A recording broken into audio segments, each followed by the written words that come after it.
Verse 37, sapagkat sinasabi sa kasulatan, sandaling panahon na lang at darating na siya, hindi na siya magtatagal. Jesus is coming, and when He comes, His reward is with Him. Kaya mga kapatid, get ready.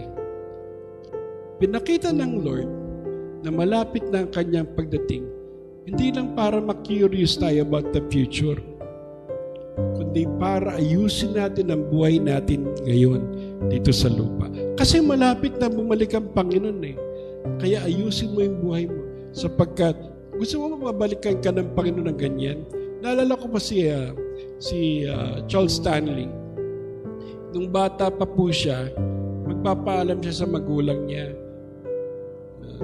Nay, pupunta lang po ko sa kabilang ibayo. May bibilin ako. Pengin pera.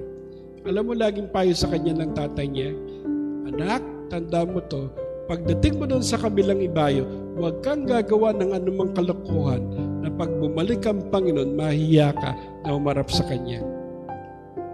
Yung perspective na babalik ang Panginoon, magkakaroon ka ng kahiyan, magkakaroon ka ng kaisip. Paano kaya kung bumalik ang Panginoon, doon ka sa gawaing mali? Nakakaya sa Lord, di ba?